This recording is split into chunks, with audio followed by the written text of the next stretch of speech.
Hello students, कैसे हैं आप लोग। होपफुली आप सभी जो हैं वो अच्छे होंगे। कोविड ने बहुत तबाही मचा के रखी हुई है, लेकिन बुरा वक्त है, बहुत जल्द ही अच्छा वक्त भी आएगा। तो मैं रमन आपकी हेल्प करूंगी नीट को इजी बनाने के लिए। हम वो टॉपिक्स कवर करेंगे जो अक्सर बच्चे जो हैं वो टफ मानते हैं। तो बायोमॉलिक्यूल्स उनमें से एक टॉपिक है। 11th एनसीईआरटी की बुक में बायोमॉलिक्यूल्स दे के रखा है और हम एनसीईआरटी को कवर करने की कोशिश करेंगे। इस जर्नी में आप लोग जो है वो एनर्जेटिक बने रहेंगे और हम मिलके जो है वो बायो को इजी बना देंगे। मैंने कुछ स्लाइड्स बनाई हुई हैं, हम जो है वो उन स्लाइड्स को देखेंगे और आपको बायोमॉलिक्यूल्स को समझने में ज़रूर इससे हेल्प मिलेगी। तो बायोमॉलिक्यूल्स होते क्या हैं? आप देखते हो कि पूरे बर्ड के अंदर जो हैं वो बहुत वैराइटीज़ के एनिमल्स हैं, प्लांट्स हैं, बहुत वैराइटीज़ के माइक्रो ऑर्गेनिजम्स हैं। वो ऑर्गेनिज्म जिन्हें हम नेक्ड आई से नहीं देख सकते। तो जितनी वैराइटीज़ के हमारे पास एनिमल्स हैं, प्लांट्स हैं, अगर हम इंटरनल कंपोजिशन को देखें तो हम पाते हैं कि सभी जो हैं वो एलिमेंट्स से बने हैं, सभी जो हैं वो कंपाउंड से मिलके बने हुए हैं, ऑर्गेनिक कंपाउंड से मिलके बने हैं, इनऑर्गेनिक कंपाउंड से मिलके बने हैं। अब ये एलिमेंट्स क्या हैं, ये कंपाउंड्स क्या हैं? तो एलिमेंट्स का पता लगाने के लिए हम करते हैं एलिमेंटल एनालिसिस, और ऑर्गेनिक कंपाउंड्स का पता लगाने के लिए हम करते हैं केमिकल एनालिसिस। तो केमिकल एनालिसिस किस लिए करते हैं हम? ऑर्गेनिक कंपाउंड्स का पता लगाने के लिए लिविंग ऑर्गेनिजम्स के अंदर। तो जैसा आप स्लाइड में देख रहे हो, आप एक जगह जो है वो एक साइड पे आप लीफ देख रहे हो, एक साइड पे आप लीवर देख रहे हो। तो हमने करना क्या है, हमें लिविंग टिश्यू लेना है। ठीक है, हमें क्या लेना है? लिविंग टिश्यू लेना है। तो लिविंग टिश्यू हमें फ्रेश लीफ लेना है, ठीक है, या फिर हम जो है वो पार्ट ऑफ लीवर ले सकते हैं, पीस ऑफ लीवर ले सकते हैं। सॉफ्ट होना चाहिए। हम जो है वो इसको ग्राइंड करेंगे। ग्राइंड करेंगे, इसके लिए हमें क्या चाहिए होगा? मॉर्टर एंड पेस्टल, ठीक है, कुंडी डंडा चाहिए होगा। हमने उस लिविंग टिश्यू को, यानी कि फ्रेश लीफ को, लीफ क्या है? पार्ट ऑफ प्लांट है, प्लांट टिश्यू है। लीवर एनिमल्स का पार्ट है, एनिमल टिश्यू है। ये हम दोनों में से कोई एक ले लेंगे। इनको हमें जो है वो ग्राइंड करना है मॉर्टर एंड पेस्टल की हेल्प से। साथ में हमें ग्राइंड करने के लिए क्या चाहिए होगा? एसिड चाहिए होगा। और वो एसिड आपको ध्यान में रखना है, उस एसिड का नाम है trichloro acetic acid. Trichloro acetic acid, acetic acid का फॉर्मूला क्या होता है? CH3COOH। कार्बन अपने साथ 4 बॉन्ड बना सकता है। तो यहाँ एस्टिक एसिड में क्या होता है? एक साइड पे होता है COOH ग्रुप, 3 होते हैं हाइड्रोजन। अब अगर हम 3 हाइड्रोजन को हटा दें, क्लोरीन लगा दें उनकी जगह, तो बन जाएगा वो आपका ट्राइक्लोरो एस्टिक एसिड। तो ट्राइक्लोरो एस्टिक एसिड की हेल्प से हमने जो प्लांट का टिश्यू लिया हुआ है, या फिर हमने जो लीवर एनिमल टिश्यू लिया है, हमने उनको ग्राइंड करना है। ग्राइंड करेंगे अच्छे से तो क्या होगा? सूप बन जाएगा, उसको हम स्लरी बोलते हैं। तो वो स्लरी जो है हमने उसको स्ट्रेन करना है, जैसे हम चाय को छानते हैं। चाय को छानने के लिए क्या करना होता है? हमें लेनी पड़ती है स्ट्रेनर। यहाँ पे हम स्ट्रेनर एक पर्टिकुलर किसका लेते हैं? या तो कॉटन लेते हैं हम, या फिर हम लेते हैं चीज क्लॉथ।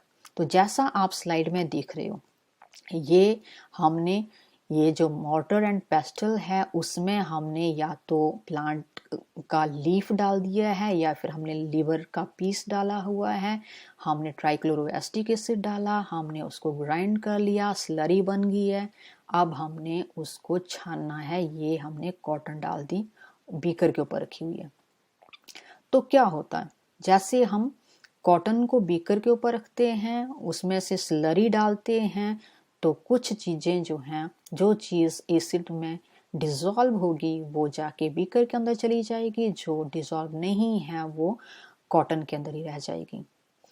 तो जो कॉटन के ऊपर रह गई है उसको कहते हैं हम एसिड इनसॉल्युबल पूल, या फिर हम जो है वो इसको कहते हैं रिटेंटेट, क्योंकि ये रह गई है ऊपर।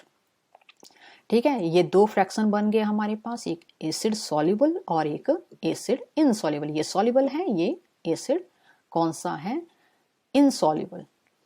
तो अब हमने इस एसिड इनसॉल्युबल में क्या है और इसके अंदर क्या है ये पता करना है। तो जो चीज यहाँ पे होती है वो मोस्टली टिश्यू का यानी कि सेल का साइटोप्लाज्म वाला हिस्से में से जो बायो मैक्रोमोलिक्यूल्स होते हैं। बायो मैक्रोमोलिक्यूल्स में कौन आएंगे, उसमें आएंगे हमारे पास complex carbohydrates, nucleic acids, lipids, proteins, plus और कौन आता है, एक सेल के अंदर होती हैं डिफरेंट ऑर्गेनेलिस। तो वो ऑर्गेनेलिस भी इसी में ट्रैप होकर रह जाती हैं। और इसमें क्या आएगा, सेल के अंदर पड़े हुए बहुत ज़्यादा जो हैं वो ऑर्गेनिक मॉलिक्यूल्स होते हैं, जो इस एसिड इंसॉल्युबल पूल में हम बात कर रहे थे होते हैं ऑर्गेनिक मॉलिक्यूल्स जो जिनका मॉलिक्यूलर वेट कम होता है, लेस देन 800 डाल्टन्स। तो इन एसिड सॉल्युबल पूल को हम फिल्ट्रेट भी बोलते हैं।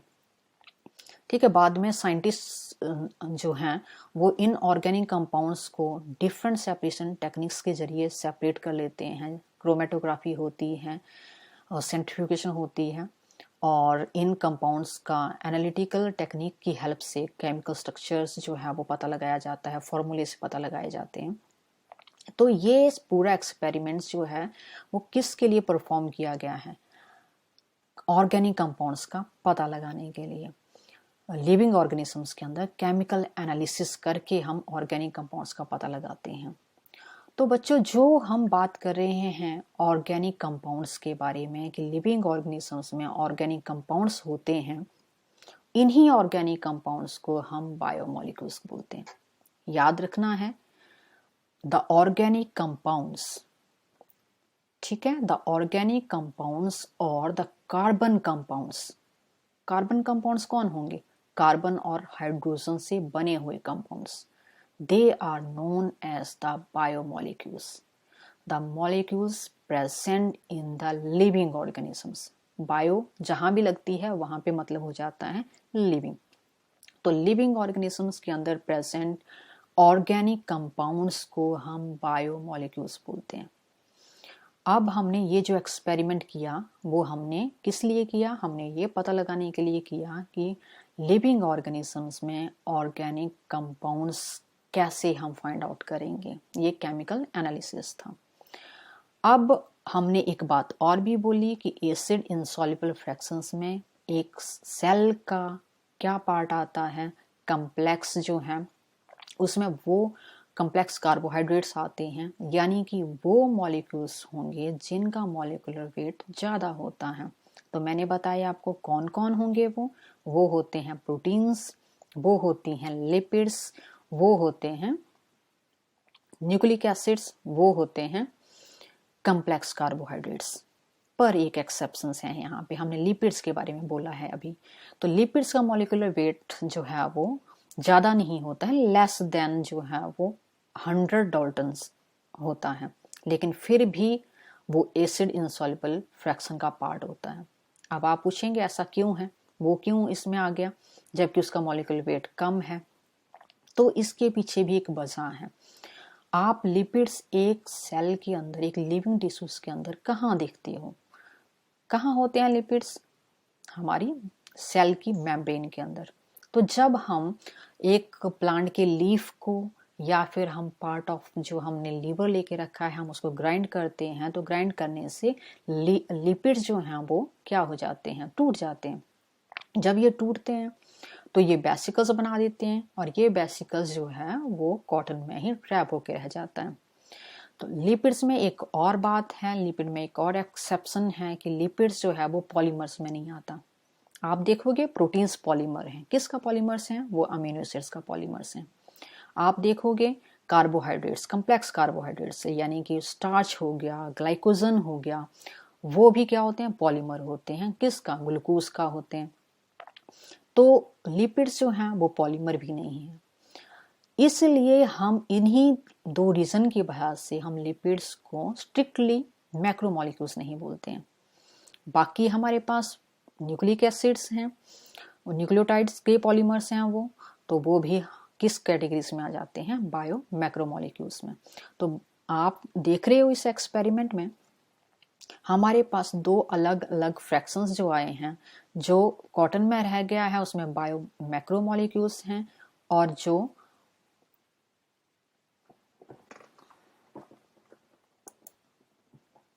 तो इस पूरे एक्सपेरिमेंट में आपने देखा, जो हमने केमिकल एनालिसिस की है ऑर्गेनिक कंपाउंड्स का पता लगाने के लिए, हमारे पास दो फ्रैक्शंस आए हैं, एक जो है वो एसिड इनसॉल्युबल फ्रैक्शन और दूसरा एसिड सॉल्युबल फ्रैक्शन। तो एसिड सॉल्युबल फ्रैक्शंस के पार्ट हैं हमारे पास बायो मैक्रोमोलिक्यूल्स और ऑर्गेनेल्स।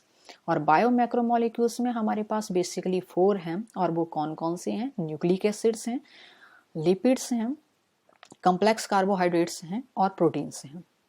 लिपिड्स जो हैं वो एसिड इनसॉल्युबल फ्रैक्शन का पार्ट हैं, लेकिन उनका एक एक्सेप्शन है कि वो जो है वो उनका molecular weight as compare to इन तीनों के कम रहता है, लेस देन 1000 डाल्टन्स के करीब रहता है। लेकिन आप कहोगे कि ये क्यों इसका पार्ट है, तो जैसे हमने डिस्कस किया कि ये जो है वो बायो मेम्ब्रेन्स का पार्ट होते हैं। जब इनको ग्राइंड किया जाता है तो ये टूट जाते हैं, वेसिकल्स बनाते हैं, और वेसिकल्स जो है वो कॉटन में ट्रैप हो जाती हैं। लिपिड्स जो हैं वो पॉलीमर्स भी नहीं है, इसलिए हम इनको स्ट्रिक्टली मैक्रोमोलिक्यूल्स नहीं कहते हैं। अब हमने बात की एसिड सॉल्युबल पूल में बहुत ज़्यादा जो है वो एसिड सॉल्युबल पूल्स में ऑर्गेनिक कंपाउंड्स होते हैं, वो ऑर्गेनिक कंपाउंड्स जो जिनका मॉलिक्यूलर वेट जो है वो लेस रहता है, लेस देन 800 डाल्टन्स। तो बाद में इन सभी ऑर्गेनिक कंपाउंड्स को सेपरेट कर लेते हैं, एनालिटिकल टेक्निक्स की हेल्प से हम इनका फॉर्मूले पता करते हैं, स्ट्रक्चर्स पता करते हैं। तो इस तरीके से हम जो है वो केमिकल एनालिसिस को परफॉर्म करते हैं। वेल स्टूडेंट्स, इसके अलावा आप देखोगे एसिड सॉल्युबल पूल्स में आपको वेरियस इनऑर्गेनिक एलिमेंट्स भी देखने को मिलेंगे, इनऑर्गेनिक सॉल्ट्स भी देखने को मिलेंगे। ये इनऑर्गेनिक एलिमेंट्स कौन हैं और ये इनऑर्गेनिक सॉल्ट्स कौन हैं, ठीक है। तो इसके लिए हमने जो है वो अलग से एक एक्सपेरिमेंट करना है।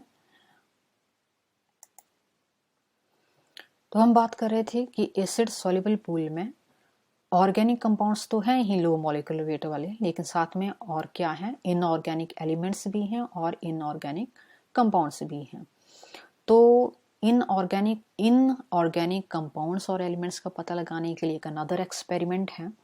क्या करना है, हमें एक फ्रेश लीफ लेनी है, उस फ्रेश लीफ का हमें वेट कर लेना है, और इस वेट को हम कहते हैं वेट वेट, ठीक है। एक फ्रेश लीफ लो, उसका वेट निकाल लो, तो वो वेट जो है वो हो जाएगा उसका वेट वेट, ज़्यादा आएगा एज कम्पेयर टू जब हम लीफ को ड्राई करेंगे। तो नेक्स्ट स्टेप हमारा क्या रहता है, हमने लीफ को ड्राई कर लेना है।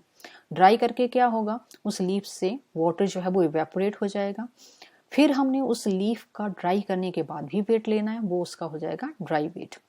तो आप जानते ही है, सूखी कोई चीज़ है तो वो जो है वो कम भारी होती है एज कम्पेयर टू जो हरी चीज़ है। तो फिर उसके बाद हमने उस ड्राई लीफ को हमने क्या कर लेना है, बर्न कर लेना है, जला लेना। तो जलाएंगे तो क्या होगा, उसकी ऐश बन जाएगी, और जैसे ही साथ ही क्या होता है, उस लीफ के अंदर जो भी कार्बन होती है वो CO2 की फॉर्म में बाहर निकल जाती है, वाटर वेपर्स बाहर निकल जाते हैं, ऐश रह गई है, राख रह गई है। उस राख के अंदर हमें देखने को मिलते हैं इनऑर्गेनिक एलिमेंट्स। कौन कौन से इनऑर्गेनिक एलिमेंट्स जो हैं वो एक लीफ को बनाते हैं, एक लिविंग टिश्यू को बनाते हैं, वो होते हैं कैल्शियम, मैग्नीशियम, जानते हैं आप, कैल्शियम जो है वो कैल्शियम पैक्टेट जो है वो मिडल लैमेला का पार्ट होता है, मैग्नीशियम होती है क्लोरोफिल का पार्ट है, पोटेशियम होता है, सोडियम होती है। तो ये हैं वेरियस इनऑर्गेनिक एलिमेंट्स। इसके अलावा जो लीफ है उसके अंदर यानी कि लिविंग टिश्यूज के अंदर क्या देखने को मिलेंगे हमें, इनऑर्गेनिक कंपाउंड्स, सल्फेट्स होते हैं, फॉस्फेट्स होते हैं, सोडियम क्लोराइड होता है, कैल्शियम कार्बोनेट होती है। तो यहाँ तक हमने जो बात डिस्कस करी है वो क्या है कि लिविंग टिश्यूज जो हैं वो किन किन केमिकल से मिलके बने होते हैं। तो हमने देखा कि जितने भी लिविंग ऑर्गेनिजम्स हैं लिविंग टिश्यूज़ हैं, living tissues are the part of the living organisms. तो वो जो हैं वो एलिमेंट्स से बने होते हैं, कंपाउंड से बने होते हैं, ऑर्गेनिक कंपाउंड्स हैं, इनऑर्गेनिक कंपाउंड्स हैं। एलिमेंट्स का पता हमने एलिमेंटल एनालिसिस करके किया, ऑर्गेनिक कंपाउंड्स का पता हमने केमिकल एनालिसिस करके किया, डिफरेंट हमने जो है वो एक्सपेरिमेंट यहाँ पे परफॉर्म किए।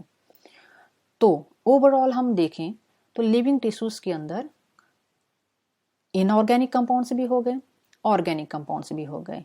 अब हम नेक्स्ट स्लाइड में देखेंगे एक पाई चार्ट। तो उस पाई चार्ट्स की हेल्प से हम पता करेंगे कि कौन सा केमिकल जो है वो सबसे ज़्यादा अबंडेंट है। तो ये आपको पाई चार्ट दिख रहा है। इस पाई चार्ट की हेल्प से हम बताएंगे आपको कि कौन सा कंपोनेंट जो है वो सेल का परसेंटेज के हिसाब से कितना परसेंट कोई कंपोनेंट्स कंट्रीब्यूट कर रहा है सेलुलर मास बनाने के लिए। फिर से रिपीट कर रही हूँ, हम इस पाई चार्ट्स की हेल्प से एक्सप्लेन करेंगे कोई कंपोनेंट कितना परसेंट सेलुलर मास बना रहा है। तो आप पाई चार्ट को ध्यान से देखो तो मैक्सिमम हिस्सा तो आपको इसका ब्लूइश ही देखने को मिलेगा। ये ब्लूइश हिस्सा क्या है? ये है वाटर। वाटर कितना परसेंट है? मोर देन, आप देख लीजिए, बहुत ज़्यादा है। तो ये जो है वो 70 से 90% होता है। 70 से 90% क्यों बोल रहे हैं हम? क्योंकि जैसे डीजेनरेटिव प्रोसेसेस होती हैं, जो इन्फेंट्स होते हैं, इन्फेंट्स में वाटर कंटेंट एक सेल के अंदर ज़्यादा होता है। एडल्ट होते हैं, वाटर कंटेंट थोड़ा कम हो जाता है। और जब एडल्ट के बाद की स्टेज आती है तो वाटर कंटेंट और भी कम हो जाता है। फिर भी water contents as compare to दूसरे हमारे जितने भी कंपाउंड्स हैं उनसे एक सेल के अंदर ज़्यादा होता है। देन वाटर के बाद आता है प्रोटीन्स। प्रोटीन्स आप देख रहे हो, ये भी हमारे सेल का मास का 10 से 15% बना रहे हैं। देन आता है कार्बोहाइड्रेट्स। कार्बोहाइड्रेट्स में हमारी जितनी शुगर्स आती हैं और ग्लाइकोजन है, ठीक है, तो वो जो है वो बना रहे हैं 3%। देन लिपिड्स बना रहे हैं 2%। न्यूक्लिक एसिड, डीएनए, आरएनए वो बना रहे हैं 5 to 7%। और आयंस बना रहे हैं 1%। तो इस पाई चार्ट में आप देख रहे हो वाटर सबसे ज़्यादा अबंडेंट है। तो इससे हम ये कंक्लूड करते हैं कि वाटर जो है वो लिविंग ऑर्गेनिज्म में सबसे अबंडेंट केमिकल है। और वाटर के बाद नंबर आ रहा है प्रोटीन्स का। प्रोटीन्स भी बहुत सारी होती हैं, कोलेजन प्रोटीन्स हैं, एल्ब्यूमिन प्रोटीन है, ठीक है। तो ये प्रोटीन्स जो हैं वो बना रहे हैं 10 to 15%। हमारे प्लाज्मा में बहुत सारी प्रोटीन्स पाई जाती हैं, तो वो प्रोटीन्स सारी मिलके एक सेल का 10 से 15% तक हिस्सा बनाती हैं। Carbohydrates 3%, lipids 2%, nucleic acid 5 to 7% and ions 1%। ये आपको डाटा याद रखना है क्योंकि मैक्सिमम बार जो है वो नीट से यहीं से क्वेश्चन बन जाता है कि कौन सा जो है वो कंपोनेंट एक सेल का वाटर के बाद जो है वो एक सेल का मास का ज़्यादा बनाता है। परसेंटेज वाइज किस कंपोनेंट, किस ऑर्गेनिक कंपाउंड्स के बारे में पूछ सकते हैं कि कौन सा ऑर्गेनिक कंपाउंड एक सेल मास का जो है वो मैक्सिमम हिस्सा बनाता है। तो यहाँ तक हमने पढ़ा कि एक लिविंग ऑर्गेनिजम्स के अंदर, एक लिविंग टिश्यूज़ के अंदर कौन कौन से ऑर्गेनिक कंपाउंड्स और इनऑर्गेनिक कंपाउंड्स होते हैं, कौन कौन से एलिमेंट्स होते हैं और हम कैसे उनका पता लगा सकते हैं। होपफुली आप लोगों को मेरा वीडियो अच्छा लगा होगा। अगर अच्छा लगा है तो ज़रूर लाइक करिएगा, और अगर आपको कुछ इसमें गलतियां लगी हैं, सजेशंस अगर आपको देने हैं तो वेलकम रहेगा। तो आप ज़रूर बताइए कमेंट करके, मुझे अच्छा लगेगा। मैंने कोशिश करी है और दोबारा से हम इसको जो है वो सुधार कर सकते हैं। Thank you, thanks for watching.